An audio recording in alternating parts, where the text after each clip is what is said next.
Good morning children, welcome back in your moral science class. Today we will start the chapter number 5, the modest general.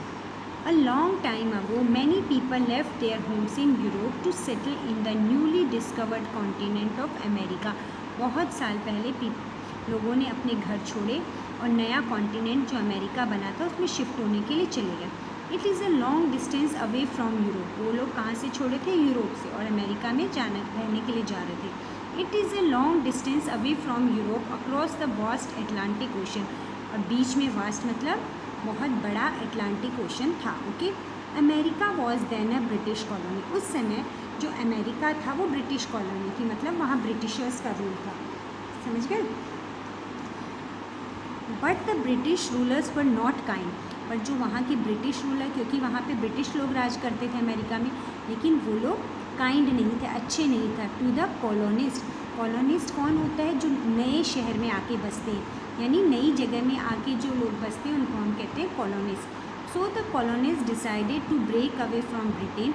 इसलिए जो लोग बाहर से आए हुए लोग होते हैं कॉलोनिस्ट, उन्होंने सोचा कि हम ब्रिटेन के मतलब क्या बोलते हैं, इनसे हम लोग इनके बस में नहीं रहेंगे, या इनकी जो हम पराधीनता स्वीकार नहीं करेंगे, जो ये लोग बोलते वो काम नहीं करेंगे. And make themselves independent. और हम स्वतंत्र रूप से अपना काम करेंगे, मतलब हम उनकी हुकूमत नहीं सहन करेंगे ब्रिटिशर्स की. The British did not like this and send their armies to put down the rebels. तो उन्होंने, जो ब्रिटिश लोग थे, उन्होंने अमेरिका के जो लोग आए हुए थे, तो उन्होंने क्या किया, उनको ये चीज़ अच्छी नहीं लगी कि वो लोग तो अपना काम खुद करेंगे, क्योंकि हर आदमी को राज करने की आदत होती है ना. तो उन्होंने अपनी आर्मीज़ भेजी to put down the rebels. Rebels का मतलब होता है विद्रोही. विद्रोही कौन थे? अमेरिका वाले ब्रिटेन में रह रहे थे, लेकिन वो उन लोगों की बात नहीं मान रहे थे, इसलिए वो क्या हो गए थे? विद्रोही, हर बात का विरोध करते थे. Fighting broke out and both side suffered heavily. तो दोनों के बीच में, अमेरिकन्स और ब्रिटिशर्स के बीच में क्या हुआ? बहुत लड़ाई हुई. During this Wars of independence. और इसी इंडिपेंडेंस की लड़ाई में the American armies were led by a very able and kind general name George Washington. उस समय अमेरिका के जो उस आर्मी को जो देख रहे थे, उनका नाम था George Washington. George Washington often rode long distances to see his soldiers and to encourage them. तो जो जॉर्ज वाशिंगटन थे वो क्या करते थे? रोड पे लंबे लंबे डिस्टेंस कवर करते थे अपनी सेना को एनकरेज करने के लिए, प्रोत्साहित करने के लिए. One day as he rode by. एक दिन वो रोड पे जा रहे थे. He saw a group of young soldiers trying to roll a heavy log. तो एक दिन उसने देखा कि कुछ जवान जो थे, यंग सोल्जर्स थे, वो क्या कर रहे थे? एक बड़ा भारी सा लॉग जो था उसको रोल करने की कोशिश कर रहे थे. Near by A sergeant set on his horse. और पास में ही एक सार्जेंट था. सार्जेंट मतलब जो बड़ा अधिकारी होता है, वो अपने घोड़े पे था. Cursing and shouting at the young soldiers for not trying hard enough. उसने देखा कि वहाँ पे वो लोग, वो जो सार्जेंट था, उनका अधिकारी था सोल्जर्स का, वो उन लोगों पे क्या कर रहा था? शाउट कर रहा था. Although the soldiers looked tired and were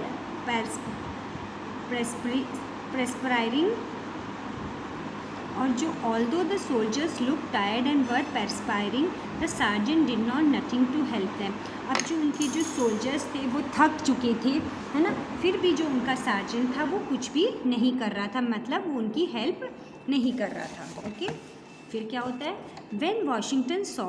जब वहाँ से जॉर्ज वाशिंगटन जो जा रहे थे, जो अमेरिकन थे, saw this he jumped of his horse. वो अपने घोड़े से नीचे कूदे and walk towards the log. और वो जो लकड़ी का लॉग था उसकी तरफ चले. Then he started pushing the log with other soldiers. और उन्होंने उस लॉग को पुश करना स्टार्ट कर दिया.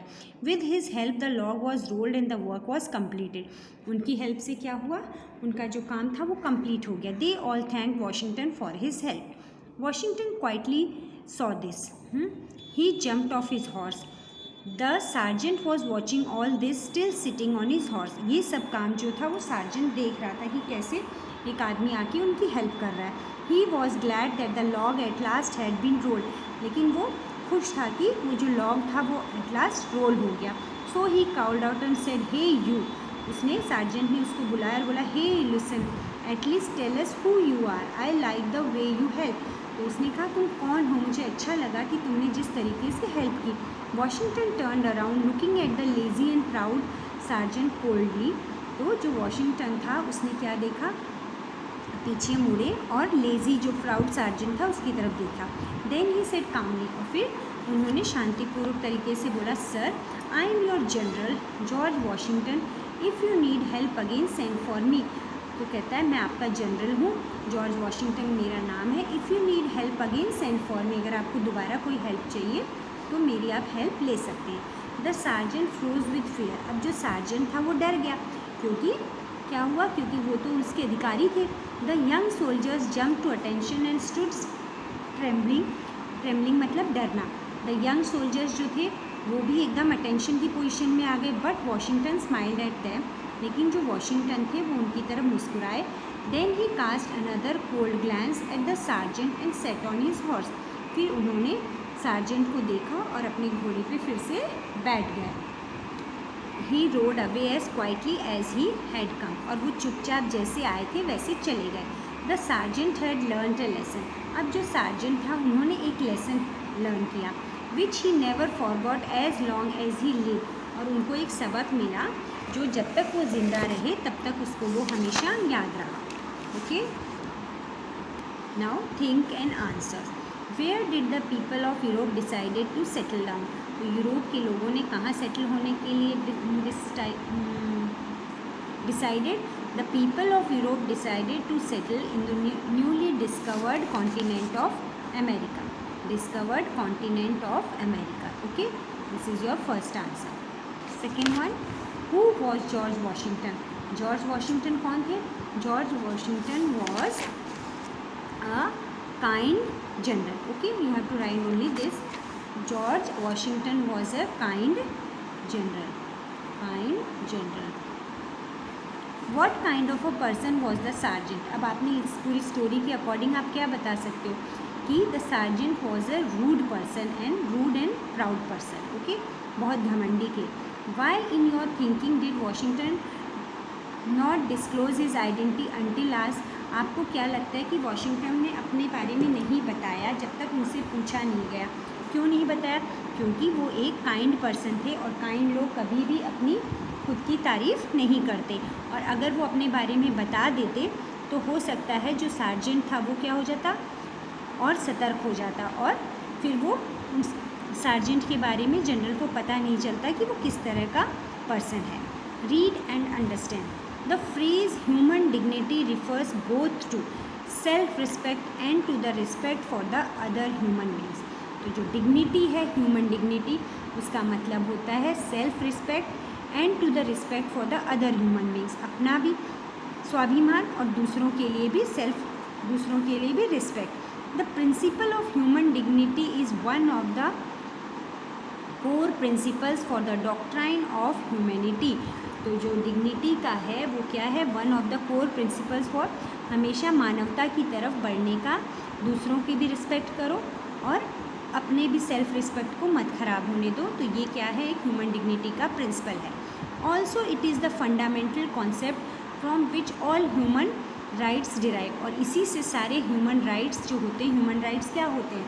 ह्यूमन राइट यानी जो ह्यूमंस के, जैसे इनके बारे में है कि दूसरों को हमें किसी तरह भी परेशान नहीं करना है, ह्यूमन राइट्स होते हैं जो किसी भी जीव को या किसी को भी नुकसान ना पहुंचाने दें। ये हमारे राइट्स हैं ना, कि हम किसी को भी नीचा ना समझें। Every person is equal.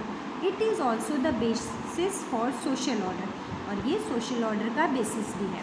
Human dignity means not only possessing strong morals that help society to prosper and improve. Human dignity का मतलब ये नहीं है कि हम बड़ी बड़ी बातें करें, है ना, मानवता की, that help society to prosper या तो इम्प्रूव होने के लिए, but following through on them, पर उनको अपने ऊपर फॉलो करना ही ह्यूमन डिग्निटी है। कुछ लोग क्या ह्यूमन डिग्निटी के नाम पे सिर्फ बड़ी बड़ी बातें करते हैं कि मैं मानवता के लिए ये करता हूँ, मैं लोगों की हेल्प करता हूँ, बड़े बड़े काम करता हूँ, पर कहने से कुछ नहीं होगा। सब कब होगा? जब आप काम करोगे। Every human being has the basic right of respect both of himself and by his fellow men. हर आदमी को क्या चाहिए? Right of respect both of himself, अपनी भी रिस्पेक्ट चाहिए और हमें दूसरों की भी रिस्पेक्ट करनी चाहिए। Every person has the right to freedom, और हर आदमी के पास स्वतंत्रता का अधिकार है।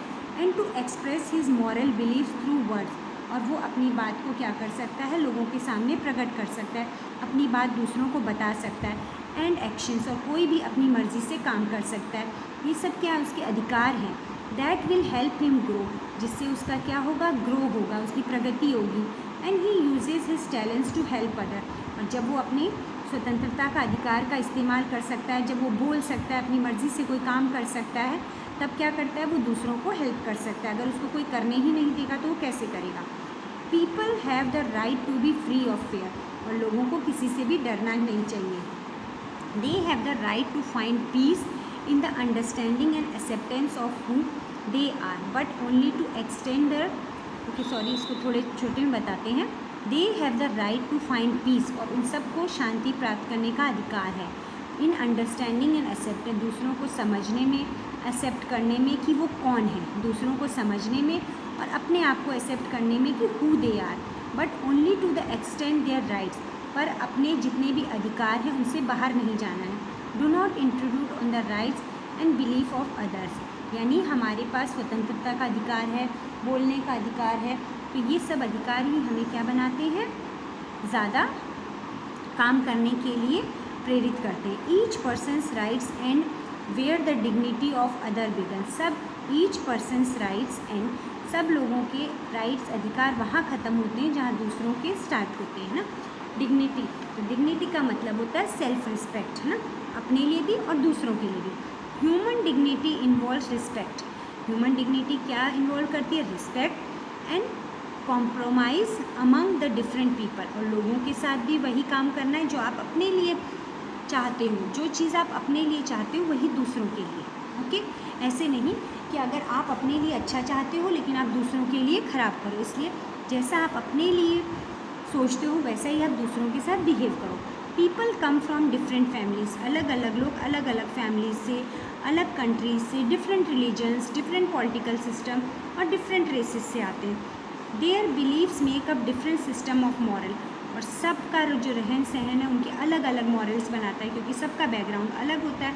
So respect of these morals और human dignity will determine how society work. इसलिए अगर हम इन सब लोगों के जो अलग अलग बैकग्राउंड से, अलग अलग कंट्रीज़ से आते हैं, अगर हम उनको रिस्पेक्ट करेंगे तभी हमारी सोसाइटी क्या करेगी, काम करेगी। ऐसे नहीं कि मतलब यही है स्टोरी का मॉरल कि जैसा हम अपने लिए चाहते हैं वैसा ही हमें दूसरों के साथ बिहेव करना है। Okay, next is do you respect your domestic helpers, क्या आप अपने घर में जितने भी काम करने वाले हैं उनकी हेल्प करते हो। येस, ऐसे नहीं कि अगर आपके साथ जो काम करने वाला है, आपका गार्डनर है, आपके घर में मेड है, तो उनके साथ हमें, अपने स्कूल में आया दीदी हैं, सबके साथ हमें बहुत रिस्पेक्ट से बात करनी है, क्योंकि वो भी हमसे रिस्पेक्ट की उम्मीद करते हैं और हमें भी उनको रिस्पेक्ट करना चाहिए।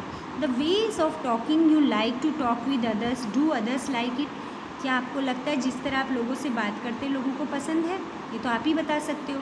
The ways in which one can help and guide the less fortunate and one subordinates, ये है कि the ways in which you can help and guide, तो आप जो लेस फॉर्चुनेट हैं, जिनके पास कुछ चीज़ें नहीं हैं, तो आप उनको अपना सामान दे के, उनके साथ अच्छी अच्छी बातें करके उनकी क्या कर सकते हो, हेल्प कर सकते हो। ओके, अपनी अच्छी बातों से उनकी हेल्प कर सकते हो।